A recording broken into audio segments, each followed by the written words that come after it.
I'm at 41st and Hudson. Take a look at this Panera here. You can see the front of the building just completely torn off. Tulsa police are working to identify a person of interest they say acted as a peeping Tom. Everything about the building pays tribute to its original days as a fire station. Detectives spent hours gathering evidence, and now it's paying off thanks to a series of fingerprints that detectives found on scene that they now have a match with. We're learning more about a murder that happened at the Stonecrest Apartments in East Tulsa back in May. We have snow in South Tulsa. We've been waiting for it all night, and it is finally here. You can tell by my microphone here. Sorry, I should probably talk into it. She was driving right next to the explosion, heard the boom, and the next thing you know, this is the result. Tulsa firefighters say they had a busy night responding to several injuries from fireworks. So is the holiday pop-up shop just down the road here, where business owners hope to skate their way into new opportunities. And on this beautiful Saturday, a decade-long dream of a new skate park in Tahlequah is finally a reality. In just 6 months, I think they're pretty great. electric scooters have taken over Tulsa. I've literally ridden probably at least like 3 miles around downtown today.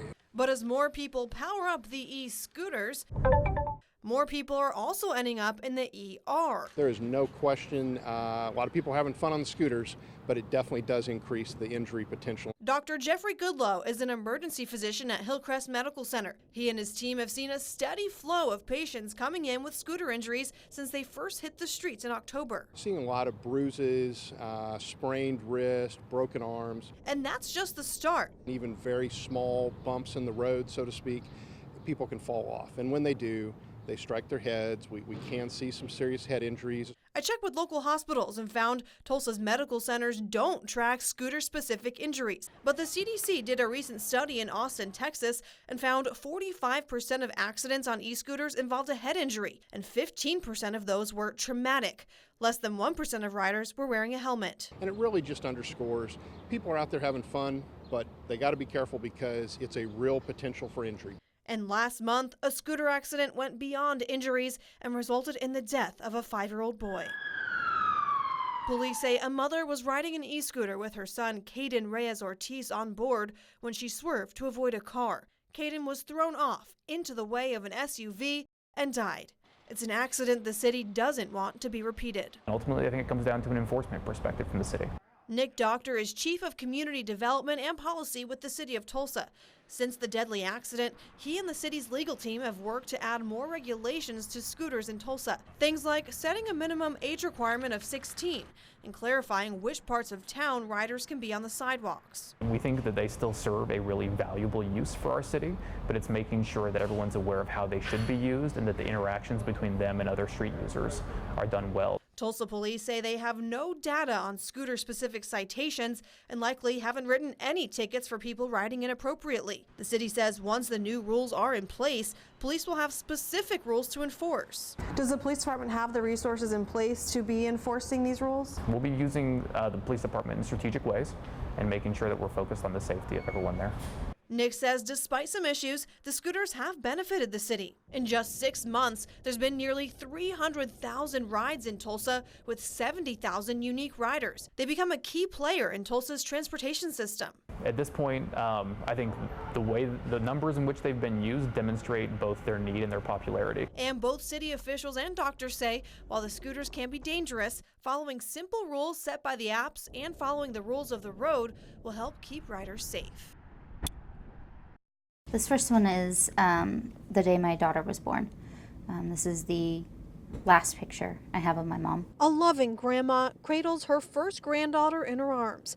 Mariah Bennett could have never guessed this would be the last time she ever saw her mom, Donna Wilson. She was so excited to be a grandma. She was so happy. She wanted to be involved. But after a week went by without hearing from her mom, Mariah started to worry. I was scared that something bad had happened. Mariah filed a missing persons report in February of 2011, and 6 months later, her fears about her mom came true. Investigators say there was a fire on Donna's property, and a woman's remains were found burned in a bus. I knew right away that was my mom. I mean, I didn't have any proof, but in my heart, I knew it was her. Investigators say the remains matched Donna's description, and now, nearly 8 years later, the case remained unsolved until the national TV show Cold Justice stepped in to help. The show worked with Osage County Sheriff's investigators, and together they filed murder charges against Dustin Kolicker. They brought some stuff to the table that we didn't have access to, such as this particular lab. Investigator William G. says Kolicker killed Donna,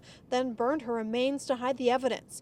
Kolicker turned himself in on Monday, bringing relief to the family who has spent nearly a decade waiting for this moment. That to me is a step in the right direction. It helps give me and my family a little bit of closure. It happened in December 2012. We went to check on the kids and we saw flashing lights through the window. This Bigsby woman stepped outside to see this, the house across the street on fire. I wasn't sure what happened. I just knew that the house was like totally engulfed in flames. The fire was so hot it melted part of a car parked 10 feet away. Neighbors started speculating about what happened. I was a little nervous because I knew what kind of house it was. It wasn't a good one. Their suspicions were confirmed when investigators figured out the fire was sparked by a meth lab. These type of meth-fueled fires, known as flash fires, were common just 10 years ago. Methamphetamine was being manufactured locally. Local cooks would manufacture methamphetamine. Initially, it was a more dangerous version. This supervisor with the Tulsa Police Narcotics Unit works undercover, so we're not showing his face. He says the so-called shake and bake or one-pot method were the most popular way to make meth. It's made by mixing chemicals inside bottles, a long, tedious, and volatile process that could easily turn deadly. It's extremely flammable. The bottle could tip over, the lithium can get stuck on the side of the bottle, let more oxygen in. Tulsa police shared this video with me showing just how quickly things could go wrong. It creates basically a flamethrower, and it sets everything around it on fire, including the person who's cooking it. I pulled the numbers to see the meth trends over the past 10 years. In 2009, Tulsa police investigated 315 meth labs. The number peaked in 2011 with 431. That's more than one each day. Now, since then, I saw a steady decline. TPD only investigated 2 meth labs in all of 2019. Despite the absence of meth labs, the drug itself is more common than ever. Methamphetamine right now it's the #1 illegal drug that we investigate. Instead of homemade, locally sourced meth, it's coming from south of the border. The meth we see in Tulsa now is manufactured in super labs in Mexico and smuggled into Tulsa. Investigators say the cartel saw a need and worked to fill it, and then some. There's so much crystal methamphetamine now in Tulsa that the price that it costs is so much cheaper than it was in 2011. There's just no reason to cook meth anymore. Police tell me back in 2011, they could get meth undercover for $1,700 an ounce. Today, they can get the same for around $200, an 88% drop. You can actually buy an ounce of crystal methamphetamine cheaper than you can buy an ounce of marijuana now. And for that reason, undercover agents target the big-time dealers, hoping to nip the problem at its source. If you go after the people who are poisoning the community, the ones who are